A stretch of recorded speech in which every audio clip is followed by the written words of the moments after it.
حمد و صلاۃ کے بعد انتہائی واجب القدر سادات کرام علماء ذیشان حاضرین گرامی قدر سامعین محترم، وقت کے دامن میں گنجائش بہت کم ہے اور جو کارنامہ یہاں انجام پذیر ہوا اس کے بیان کے لیے سفینہ چاہیے اس بحر بے کراں کے لیے۔ کہنے والے نے کہا تھا چمن میں پھول کا کھلنا بڑی بات نہیں، چمن میں پھول کا کھلنا بڑی بات نہیں، زہے وہ پھول کے گلشن بنائے صحرا کو۔ عالی مرتبت پیر طریقت رہبر شریعت پروردہ غوث ولایت صاحبزادہ پیر محمد عمران حیدر چشتی دامت برکاتہم العالیہ نے قدم رنجہ فرمایا اور روحانی اور علمی بہار آ گئی۔ مبارکباد کے مستحق ہیں ڈاکٹر محمد یوسف صاحب، جنہوں نے خوبصورت مسجد بنائی، مدرسہ قائم کر دیا، اور انشاءاللہ صبح قیامت تک یہاں قال اللہ قال الرسول کے نغمے بلند ہوتے رہیں گے۔ آج سے کچھ دن پہلے حضرت علامہ مولانا قاری محمد افضل صاحب کی معیت میں یہاں حاضر ہوا۔ نماز کا وقت تھا غالباً ظہر کا، تو حضرت صاحبزادہ صاحب پیر صاحب نے، یہ قاری صاحب کی بھی بڑی کاوش ہے، لیکن پیر صاحب نے بھی، آپ خود کوالیفائیڈ عالم دین ہیں، تجوید کا کورس آپ نے بڑا اچھا کیا ہوا ہے، بہت منجے ہوئے قاری صاحب ان کے استاد ہیں۔ آپ نے بھی ان بچوں کو تجوید، قرات کا معنی پڑھنا، تجوید کا معنی سونا کر کے پڑھنا،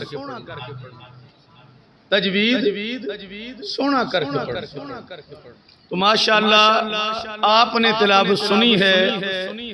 ہم نے دیکھا ہے کہ مدرسوں میں 2 سال بچے پڑھتے ہیں، تو تب جا کر بچوں کا تلفظ بنتا ہے۔ ماشاءاللہ یہ میں سمجھتا ہوں کہ پیر صاحب کی کرامت ہے۔ کچھ چیزیں کرامتاً بھی ہو جاتی ہیں، کرامتاً بھی کچھ ہو جاتا ہے، اور یقیناً یہ تقریباً 2 مہینے آپ کا قیام رہا یہاں پر، اور اس میں بھی بہت سارے رکاوٹیں، کبھی جمعہ، ظاہر جمعہ تو شرعی طور پر رکاوٹ ہے، جمعہ، چھٹیاں، محرم، کوئی شادی غمی، کوئی بیماری، اس طرح کی یہ ساری چیزیں نکالی جائیں تو 1 مہینہ بنتا ہے، اور 1 مہینے میں بہت کچھ ہو۔ الحمدللہ میں پھر مبارکباد پیش کرتا ہوں ڈاکٹر محمد یوسف صاحب، یہ یقیناً للہ شریف کا فیضان ہے، اور اس میں اولیاء چشت کا بہت زیادہ تصرف۔ لوگ خیال کرتے ہیں جی کیا ہو گیا ہے، یہ کام تو قاری صاحب بھی کرتے ہیں، یہ قاری صاحب بھی کرتے ہیں، یہ قاری صاحب بھی کرتے ہیں، لیکن اتنے تھوڑے وقت میں اتنا زیادہ کام ہو گیا، اور نماز کے مسائل، وضو کے مسائل، قرآن مجید کو اچھا پڑھنا، جس بچے نے یہاں کھڑے ہو کے قل اعوذ برب الناس پڑھی، مجھے اس سے خیال آیا، میں نے اس وقت میں نے ذہن بنایا، میں نے کہ یہ بات میں نے کرنی ہے انشاءاللہ۔ قرآن مجید فرقان حمید شفا ہے، اللہ پاک نے فرمایا وَنُنَزِّلُ مِنَ الْقُرْآنِ مَا هُوَ شِفَاءٌ وَرَحْمَةٌ لِّلْمُؤْمِنِينَ، فرمایا ہم قرآن پاک اتار رہے ہیں جس میں شفا ہے اور رحمت ہے مومنین کے لیے۔ الحمدللہ مومن ہیں ہم سب کے لیے یہ شفا بھی ہے، اور علماء کثیر تعداد میں بیٹھے ہیں۔ شفا کس کو کہتے ہیں؟ شفا کا جو اصلی معنی ہے وہ کیا ہے؟ شفا کا معنی حضرت حسان بن ثابت کو سرکار دو عالم صلی اللہ علیہ وسلم نے ایک موقع پر ان کے کلام کی داد دیتے ہوئے جملہ فرمایا۔ شفا کا معنی ہے ٹھنڈ پڑ جانا۔ شفا کا معنی ہے ٹھنڈ پڑ جانا۔ قرآن مجید کے نازل ہونے سے مومنوں کو ٹھنڈ پڑ جانا۔ یہ جو اندر کی ٹھنڈ ہے نا، یہ قرآن مجید کا اعجاز ہے۔ تو میں خیال کر رہا تھا کہ بچے نے بڑا خوبصورت پڑھا۔ اس وقت میں سائنسدان کہتے ہیں کہ جس طرح مسلمان قرآن مجید کی تلاوت میں غنہ کرتے ہیں، اس غنہ کرنے میں آپ کے دماغ کی اوور ہالنگ ہو جاتی ہے، دماغ کی من الناس، اس میں یہ دماغ تک ساری صفائی ہوگی، ٹیونوں کو، یعنی یہ اس کا جسمانی فائدہ کرتا ہے۔ ایک ڈاکٹر حمید اللہ صاحب ہوئے ہیں، علماء ان کو جانتے ہیں۔ اس علاقے کے رہنے والے تھے اور پاکستان بننے سے پہلے وہ چلے گئے، یا پاکستان کے فوراً بعد چلے گئے فرانس، وہیں پر فوت ہوئے۔ ایک بہت بڑا نام ہے علمی دنیا میں ڈاکٹر حمید اللہ۔ ان کے خطبات بہاولپور بڑے مشہور ہیں۔ ڈاکٹر صاحب نے بہت سارے لوگوں کو مسلمان کیا۔ کہتے ہیں ایک بار میرے پاس، کہتے ہیں جب بندہ مسلمان ہونے آتا تو میں اس سے پوچھتا کہ تم نے اسلام میں کیا دیکھا؟ کہتے ہیں ایک بار میرے پاس فرانس کا جو سب سے بڑا موسیقار تھا وہ مسلمان ہونے کے لیے آ گیا۔ تو میں نے کہا کہ تم کس بات سے متاثر ہوئے ہو؟ اس نے بتایا کہ میں نے ایک بار کیونکہ میں بڑا موسیقار ہوں تو کسی عربی سفارت خانے میں تقریب تھی، تو مجھے بھی فنکار کے طور پر وہاں بلایا گیا۔ بڑے جو نمایاں لوگ ہوتے ہیں، پرامیننٹ بندے، ان کو بلایا جاتا ہے۔ کہتے میں بھی وہاں گیا، اور جب ہم وہاں موجود تھے، جب کھانا کھلا نا تو سفارت خانے کی چھتوں میں چھوٹے چھوٹے سپیکر لگے ہوئے تھے، تو ایک آواز آنی شروع ہوئی۔ میں کیونکہ موسیقار تھا، میں نے غور کیا کیا پڑھ رہا ہے بندہ۔ ظاہر ہے میری زبان تو نہیں ہے، وہ تو عربی پڑھ رہا ہے، لیکن وہ کہتے ہیں کہ وہ بندہ کہتے ہیں جناب میں بڑا متوجہ ہوا، اور ایسا متوجہ ہوا کہ میں اس میں محو ہو گیا۔ میں نے کسی سے پوچھا کہ یہ کیا پڑھا جا رہا ہے؟ میرا خیال تھا کہ عربی لوگ جیسے ہم سفارت خانوں میں گانے گاتے ہیں، یہ بھی گانا شاہ نہیں ہوگا۔ بتایا گیا کہ یہ قرآن پاک ہے جو محمد مصطفیٰ کے سینہ پاک پر اترا ہے۔ کہتے اب میں اور زاویے سے سننا شروع ہوا۔ میری چونکہ ساری عمر گزر گئی ہے ترنم میں، موسیقی میں نے اپنے زاویہ نگاہ سے دیکھا کہ اس پاک کلام کا کوئی لفظ ترنم سے خالی نہیں، ہر لفظ ایک ردم میں ہے۔ تو میں اس بات سے متاثر ہوا، میں نے سوچا 1400 سال پہلے اس وقت جو لوگ موسیقی کا کرتے ہیں کام، ٹیم ورک ہوتا ہے، ذرائع بڑے ہو گئے، مشینیں بڑی ہو گئی ہیں، اکیڈمیاں بن گئی ہیں، کالج بن گئے ہیں، تو یہ جو کلام ہے جس کا ایک ردم ہے، یہ یقیناً 1400 سال جو پہلے اترا ہے، تو یہ انسان کا کلام نہیں ہو سکتا، بندے کا کلام نہیں ہو سکتا۔ اسی بات پر وہ کہتے ہیں میں نے اسلام قبول کرنے کا فیصلہ کیا۔ اب اگلی بات یہ ہے کہ ڈاکٹر صاحب کہتے ہیں میں نے ایک قاری صاحب کی ڈیوٹی لگائی کہ 9 مسلم کو آپ قرآن پاک پڑھانے لگ پڑے۔ ایک دن نہ پھر وہ میرے پاس آیا، شاید 30واں پارہ انہوں نے پڑھانا اس کو شروع کیا۔ پھر میرے پاس وہی بندہ واپس آیا، کہتے ڈاکٹر صاحب ایک پرابلم بن گیا ہے۔ میں نے کہا بولو کیا ہوا؟ کہتے ہیں میرے استاد گرامی قاری صاحب نے مجھے پڑھایا وَرَأَيْتَ النَّاسَ يَدْخُلُونَ فِي دِينِ اللَّهِ أَفْوَاجًا فَسَبِّحْ بِحَمْدِ رَبِّكَ وَاسْتَغْفِرْ۔ کہتے ہیں میں نے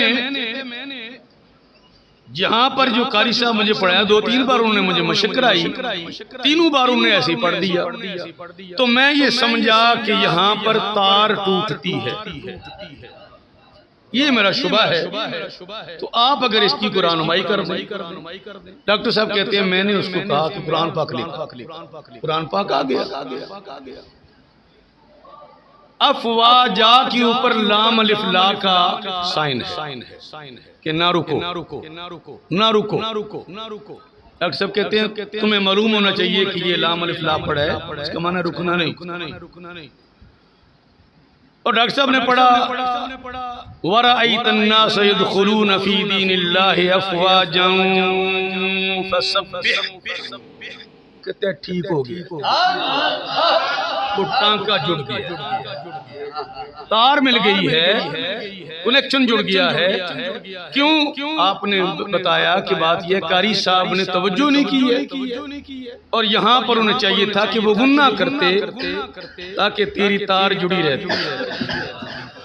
حاضرین گرامی قدر سامعین محترم، ہم چونکہ سارے بائی برتھ مسلمان ہیں تو ہم کہتے ہیں خیر یہ ستی حیران ہے، جبکہ یہ بڑی دولت ہے قرآن پاک، بڑی دولت، یہ شفا کا سرچشمہ ہے اور یہ ہدایت کا سرچشمہ ہے۔ وقت کے دامن میں گنجائش تو نہیں، لیکن 2 جملے میں قرآن پاک سے بیان کرنا چاہتا ہوں تاکہ دعا بر ہو جائے۔ سوا تقریباً دعا کا ٹائم بتایا مجھے صاحب نے۔ قرآن مجید فرقان حمید کو پڑھنا بڑی بات ہے، اور کسی صاحب محبت سے پڑھنا اس سے بڑی بات۔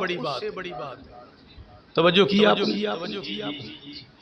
قرآن مجید وہی ہے، لیکن کسی صاحب محبت سے پڑھنا اور معنی رکھتا ہے۔ بندوں نے اسی قرآن مجید کو پڑھ کر اللہ کے ولیوں اور اللہ کے نبیوں کی عظمتوں کا انکار کر دیا۔ لوگ کہتے ہیں بابے کیا ہوتے ہیں، بابے کیا ہے، انکار کر دیا، اسی قرآن مجید کو سامنے رکھا، جبکہ یہ قرآن پاک تو اللہ کے بندوں کی عزتیں بڑھانے والا ہے۔ وَلِلَّهِ الْعِزَّةُ وَلِرَسُولِهِ وَلِلْمُؤْمِنِينَ۔ رب کریم فرماتے ہیں عزت کا مالک رب ہے، اس نے اپنی عطا سے اپنے رسول کو عزتوں والا کیا اور حضور کے صدقے حضور کے غلاموں کو عزتیں عطا کی۔ نعرہ رسالت، نعرہ حیدری، آج نعرہ حق محمود، آج نعرہ حق محمود، علماء اسلام، علماء اسلام۔ ایک بات اللہ تبارک و تعالیٰ کے ایک نبی کی اور ایک بات اللہ کے ولی کی، اور گفتگو ختم۔ توجہ فرمائیے، قرآن مجید فرقان حمید میں سورۃ یوسف میں اللہ پاک نے ذکر فرمایا کہ یوسف علیہ السلام نے اپنے بھائیوں کو فرمایا اذهبوا بقمیصی ھذا فالقوہ علی وجہ ابی یات بصیرا۔ یوسف علیہ السلام کے ابا جان یعقوب علیہ السلام یوسف کی جدائی میں بینائی ختم کر چکے تھے۔ نبی ہیں نا، یہ تو نہیں کہہ سکتا ہوں کھو چکے تھے، نبی ہیں یہ تو نہیں کہہ سکتے کہ کھو چکے تھے، بینائی ان کی جاتی رہی۔ یوسف علیہ السلام نے اپنی قمیص عطا فرمائی بھائیوں کو مصر سے، اور فرمایا کہ یہ قمیص لے جاؤ فَأَلْقُوهُ عَلَى وَجْهِ أَبِي يَأْتِ بَصِيرًا، اس کو میرے باپ کے چہرے پہ ڈالو، وہ آنکھوں والا ہو جائے گا۔ وہ آنکھوں والا ہو جائے گا۔ تو اب اس دور میں جب کہ میڈیکل سائنس بڑی ترقیاں کر گئی، آج بھی کوئی ڈاکٹر گارنٹی نہیں دیتا، جو 1,00,000 لیتا ہے وہ بھی گارنٹی نہیں دیتا، جو 5 لیتا ہے وہ بھی گارنٹی نہیں دیتا کہ آنکھیں تیری ٹھیک ہو جائیں گی۔ کوئی ہے بندہ؟ نہیں۔ لیکن میڈیکل سائنس اور اس کے آلات اور اس کا علم اپنی جگہ، اللہ کے پاک پیغمبر کی قمیص کا یہ اعجاز کہ گارنٹی دی، اور وہاں قرآن پاک میں ذکر آیا ہے کہ جب قمیص لگائی گئی تو بینائی آئی۔ اللہ کے نبیوں کی یہ شان ہے کہ ان کی قمیصوں کا یہ فیضان ہے جو قرآن پاک میں بیان ہوا۔ لوگ کہتے ہیں یہ بابے کیا چیز ہے؟ بابے بڑا کچھ ہے۔ اگر تمہارا کوئی بابا ہوتا تمہیں سمجھو، جن کے بابے ہیں انہوں نے آج 1.5 مہینے کے اندر وہ کام کر دکھایا جو 2 مہینے میں 2 سال میں نہیں ہوتا۔ بچیاں بھی زیور تعلیم سے آراستہ ہو گئی۔ یہاں سے فیض چلا ادھر سے ڈاکٹر صاحب کے ڈیرے سے اور گاؤں کے اندر پہنچ، یہاں سے فیض چلا اور سیدے پہنچ گیا، یہ اسی کلاس کا فیضان۔ یہاں سے فیض چلا اور دینے پہنچ، اور وہاں بھی اس کی ایک برانچ کھل گئی، تو 2 مہینے میں برانچیں کھلتی ہیں۔ یہ کرامت ہوتی ہے۔ اللہ والوں کی ایک کرامت کا بھی ذکر کر دوں، قرآن پاک سے تسلی ہو جاتی ہے۔ نوجوان بیٹھے ہیں، اللہ تبارک و تعالیٰ نے نبیوں کے علاوہ ایک غیر نبی کی بات کی ہے سورۃ نمل میں۔ سلیمان علیہ السلام کے پاس ملکہ بلقیس چلی آتی تھی، پتہ چل گیا کہ جناب 2-3 کلومیٹر کا فاصلہ رہ گیا، بس پہنچنے والی ہے۔ سلیمان علیہ السلام نے فرمایا ایکم یاتینی بعرشہا قبل ان یاتونی مسلمین۔ میں ترجمہ نہیں کروں گا، علماء سے معذرت کیونکہ ٹائم میں گنجائش نہیں ہے، اشارہ کر رہا ہوں۔ سلیمان علیہ السلام نے فرمایا اس کا تخت بڑا سنا ہے، بڑا کوئی عجیب سا، بڑا خوبصورت ہے، عالی شان ہے، تم میں سے کون ہے جو اس کا تخت اس کے یہاں پہنچنے سے پہلے یہاں لے آئے؟ میسم میں جلوس پہنچ آیا ہے، یہاں پہنچے گا، کوئی ہے جو یمن سے تخت لے آئے اس کے آنے سے پہلے؟ خیر قصہ وہ بھی لمبا ہے، میں اشارہ کر رہا ہوں۔ قال الذی عنده علم من الکتاب انا آتیک بہ قبل ان یرتد الیک طرفک۔ جس کے پاس علم تھا آپ کی بارگاہ میں بیٹھا تھا، اس نے عرض کیا حضور میں آپ کی پلک کے واپس پلٹنے سے پہلے لے آؤں گا۔ پلک چپکنا یہ ہے، اور پلک کا پلٹ کے آنا یہ ہے کہ میں آپ کو دیکھ رہا ہوں۔ یہ پلک واپس آئی اور بند ہو گئی، آنکھیں بند ہوئیں۔ کہا جناب آپ دیکھ رہے ہیں، آپ کے دیکھتے دیکھتے آ جائے گا۔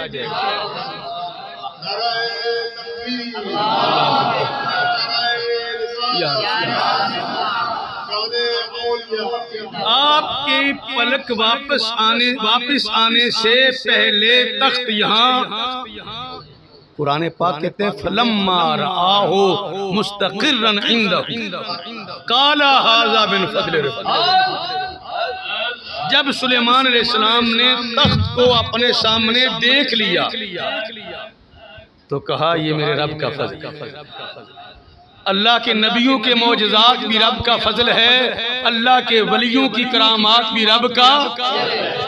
رب کو مانے اس کے فضل کو نہ مانے بندہ کیا ہے؟ یہ میں نے 2 مثالیں دی، ایک نبی کی، ایک غیر نبی، ایک معجزے کی، ایک کرامت۔ لوگ کہتے ہیں بابے کیا کر سکتے ہیں؟ تو کچھ نہیں کر سکتا، تو کم از کم جو کر سکتے ہیں ان کی بات تو مان۔ حاضرین اکرامی قدر سامعین محترم، وقت کے دامن میں گنجائش ہوتی اس پر زیادہ بات کرتے۔ یہ انبیاء کرام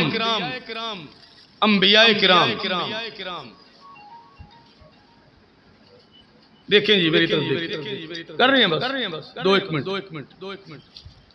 انبیاء کرام اس دنیا میں اللہ تبارک و تعالیٰ کے فضل سے حکمران بن کر آتے رہے ہیں. توجہ ہے آپ کی؟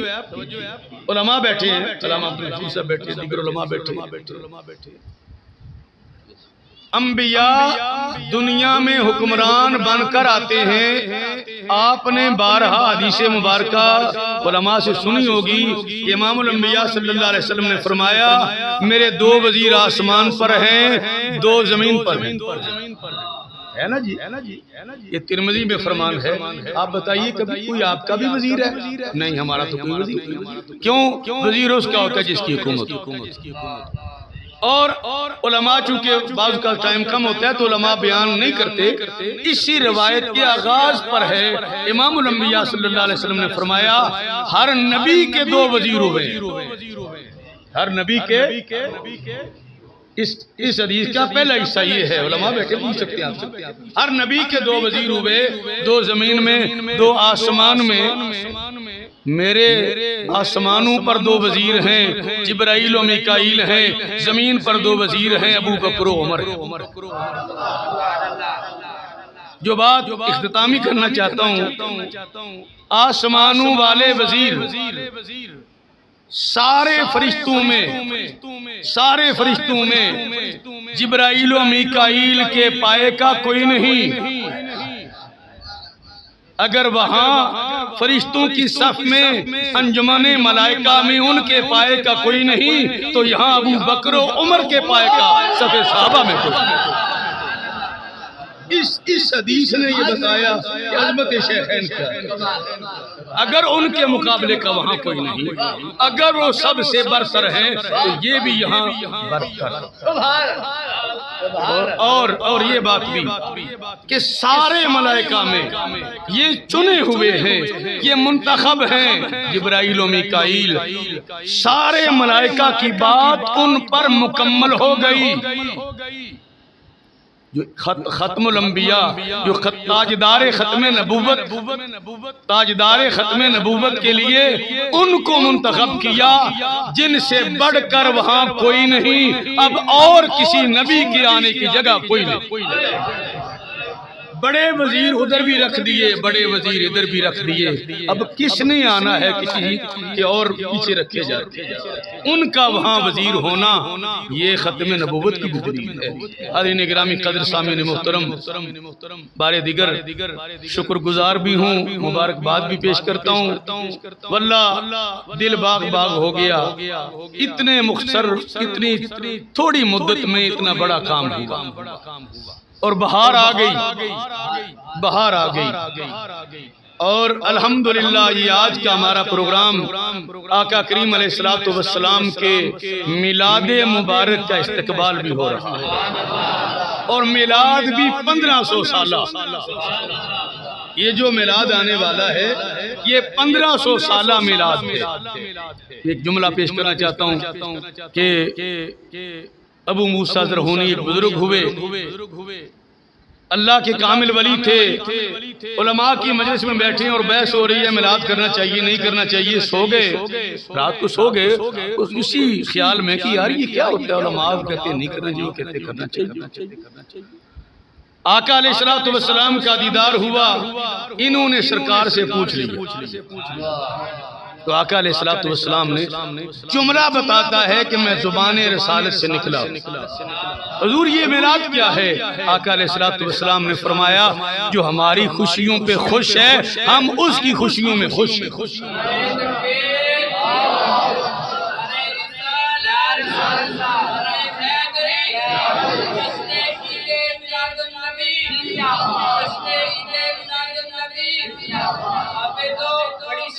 بابے تو بڑی شے.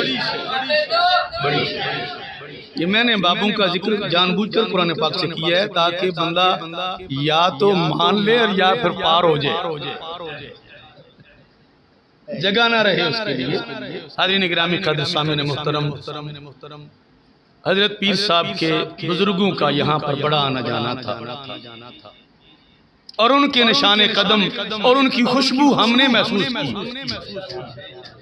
باوجود کہ کچھ بھی نہیں، لیکن ان کا یہ تعارف ہونے سے پہلے صاحبزادہ صاحب حضرت قاری صاحب مجھے بتایا کرتے تھے کہ مولانا ہمارے استاد محترم بحر العلوم علامہ مفتی محمد یونس صاحب اور حضرت کے والد گرامی ایسا بھی ہوا کہ جھانس میں اکٹھے کبھی جلوہ فرما ہو۔ تو ڈاکٹر صاحب آپ کو مبارک ہو کہ آپ کی زندگی کا ایک اہم سنگ میل سر ہو گیا، اور آج یہ جو ہم دیکھ رہے ہیں یہ اختتام باب نہیں بلکہ شروعات ہیں۔ انشاءاللہ اس میں دن دوگنی رات چوگنی برکتیں ہوں گی، اس لیے کہ صرف یہ نہیں بیٹھے ہیں بلکہ رلہ شریف کے مشائخ سلسلہ کی ساری توجہات ادھر ہو گئی۔ اس دور میں ایسے موسم میں اتنا مجمع ہو جانا بھی چھوٹی بات تو نہیں ہے نا، آج کے دور بغیر کوئی اشتہار کچھ بھی نہیں۔ اللہ تبارک و تعالیٰ مسائی کو قبول فرمائے۔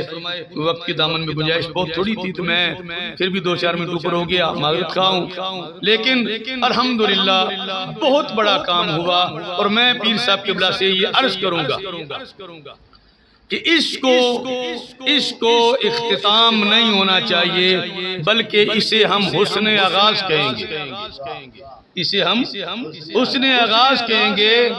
اس چیز کو، اس مشن کو جس طرح آپ نے پودا لگایا ہے اس کی آپ یاری آپ بھی فرمائیں گے، انشاءاللہ ہم سارے آپ کے دست و بازو ہیں، اور انشاءاللہ العزیز یہاں ہم دیکھیں گے کہ وہی بہاریں واپس آئیں گی۔ وآخر دعوانا